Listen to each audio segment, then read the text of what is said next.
Hello, everyone, and welcome to today's session on Introduction to International Business, Finals Exam Prep.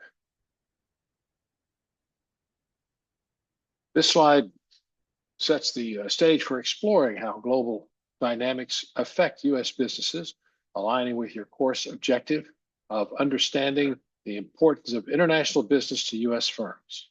We'll cover chapters 2, 5, and 6 and from the textbook, which addresses political and cultural influences, trade theories, and foreign investment strategies, key to navigating markets like the EU, China, and Japan. These topics also help you to develop cultural intelligence and grasp the multinational corporation strategies, and think about the U.S. economy, like Nike, how to do global official rules that shape its access.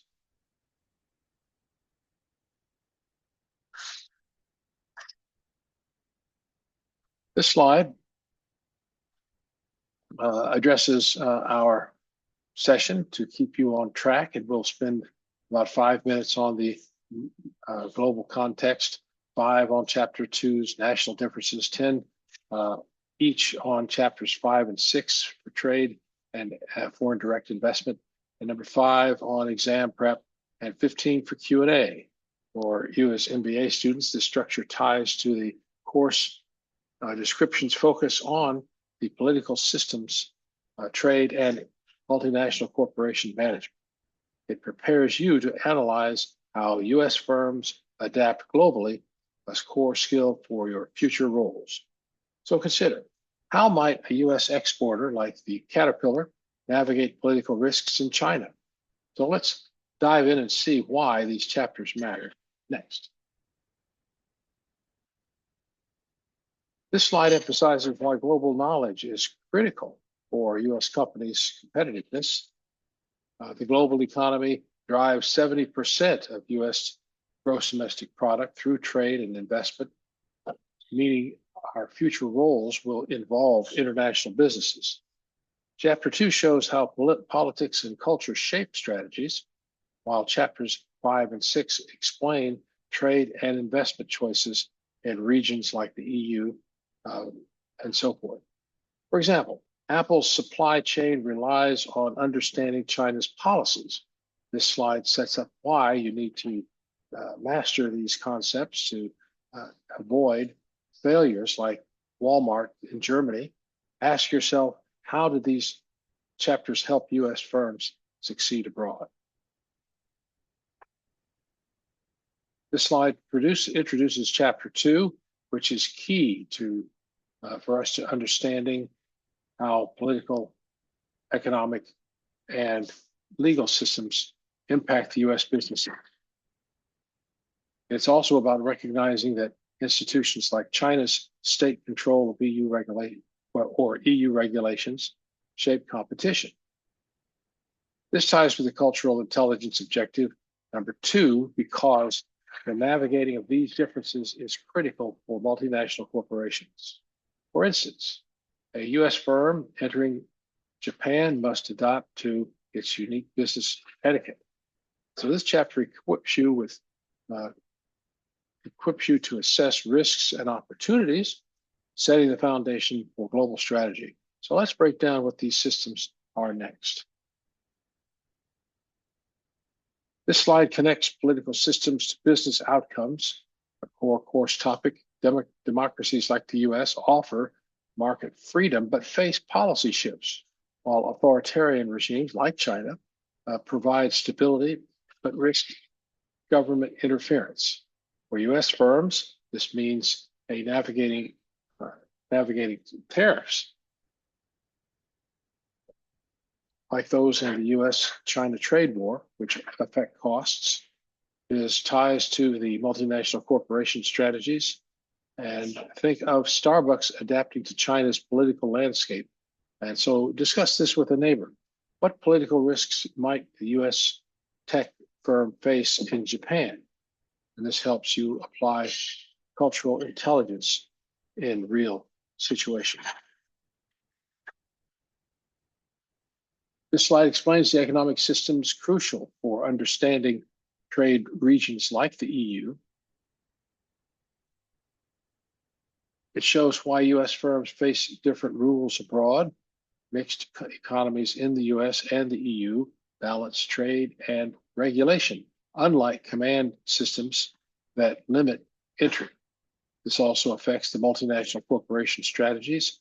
And Tesla's China factory navigates state oversight to access markets. Consider how economic systems shape pricing for U.S. exporters in Japan. So this slide prepares you to analyze global markets strategically, linking to the course's focus on trade liberalization. For future leaders, this slide highlights legal systems' impact on U.S. businesses. It offers the U.S. offers flexibility, while the EU civil law demands compliance with uniform codes like the GDPR. Ethical issues like avoiding corruption under the US FCPA are critical in emerging markets. So this ties with the course's emphasis on balancing ethical issues. An MBA example would be Google's EU fines that show how the cost of legal missteps. Think, how do legal differences affect the U.S. retailer in China? The slide builds on your ability to navigate global compliance.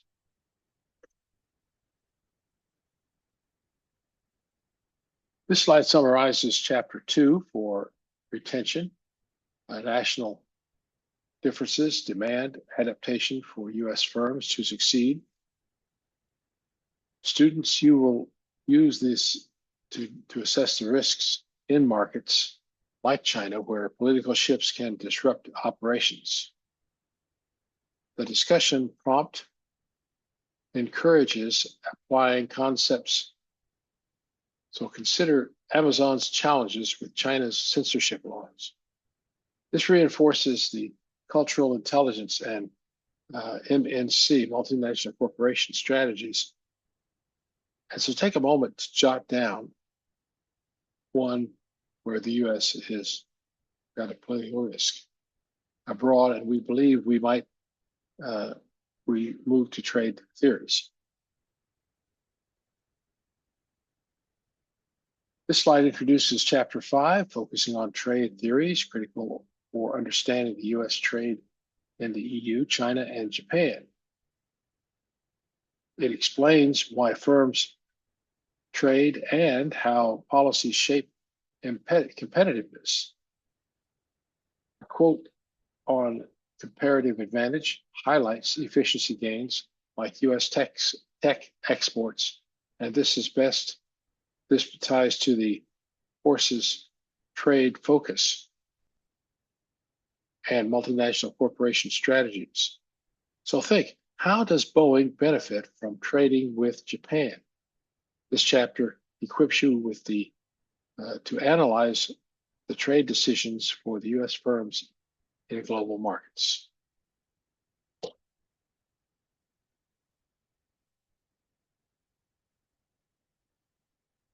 This slide connects trade barriers to the course's focus with trade restraints, tariffs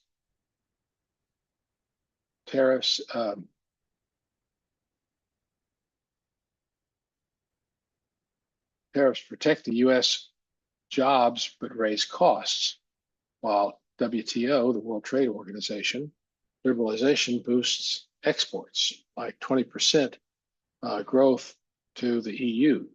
And for all of you, this impacts pricing and market entry in regions like Japan.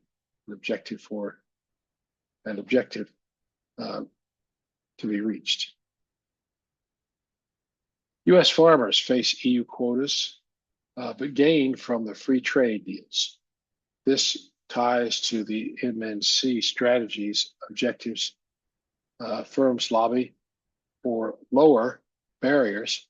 So consider, how do tariffs affect a U.S. retailer in China? This prepares you to navigate the global trade policies. The slide introduces Chapter 6, focusing on FDI for direct investments, role in multinational corporations, strategies.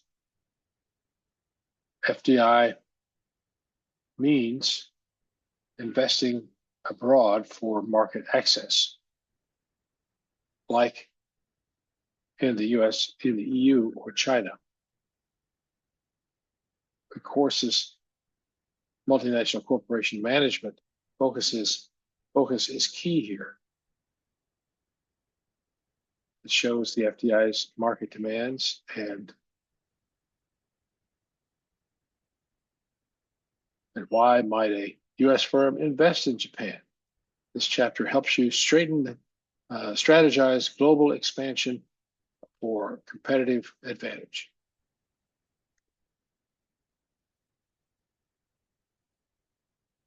This slide explains why and how US firms invest abroad. Dunning's eclectic paradigm highlights ownership and location advantages, like US tech firms entering the EU. Entry modes, greenfield versus joint ventures, affect risk and control. This ties to the Objective 3.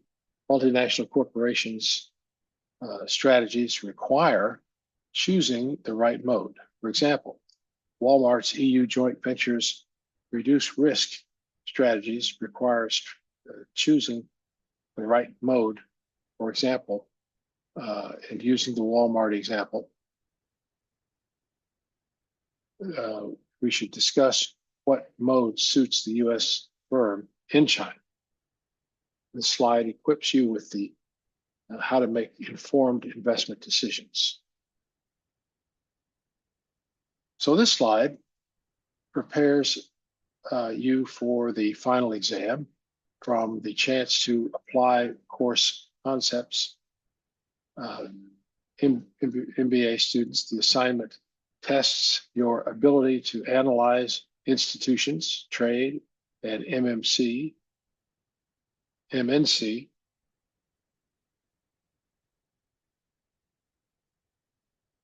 like the EU entry or Objective 4,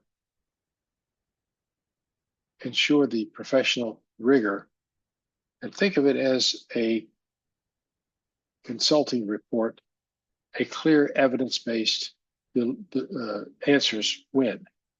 For example, use Chapter 2 for Question 1 on the situation of voids. This slide helps you focus on developing strategic insights. This slide guides you with your exam strategy by summarizing questions, question foci. Question 1 tests institutional analysis. Chapter 2. Question 2 applies to the EU trade knowledge. Objective 4. Question 3 covers HR strategies and Q4 marketing, and QS emerging markets. And for all firms, these questions mirror real challenges, like Coca-Cola's global branding. Choose questions that connect course material to practical applications for global roles. And so this slide offers practical advice for all of you to excel in this exam. Use the textbook chapters to ground answers, structure, and responses clearly, and you cite credible sources like Kana and Papelpew. Emphasize U.S. business and implications. Objective 1, how do theories apply to firms like Amazon?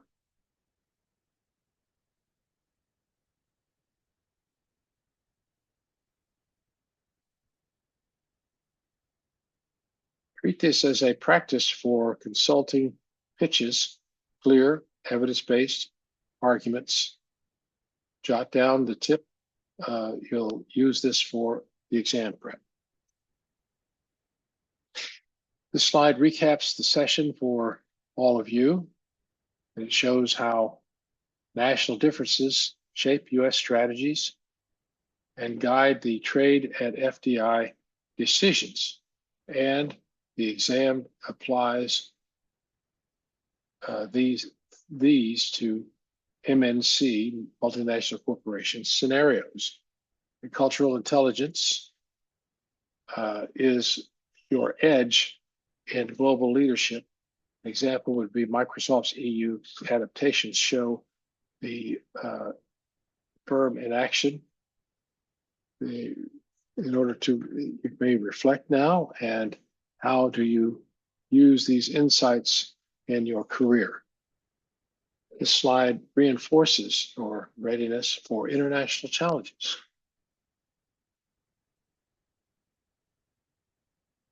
This slide opens the floor for questions to clarify any concepts like FDI or trade barriers. It reinforces your access to a resources.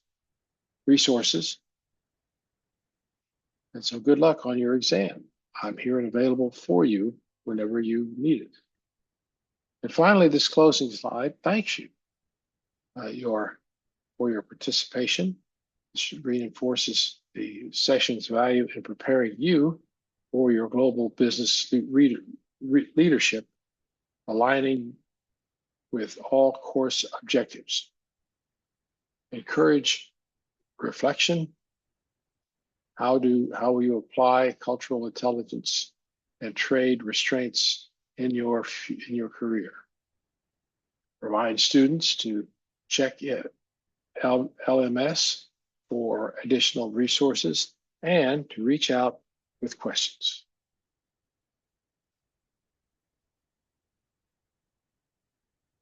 Well, everyone, that's the session for today. I wish you a lot of luck on your final exam. You're already starting to pop in, so most of you are ahead of the game.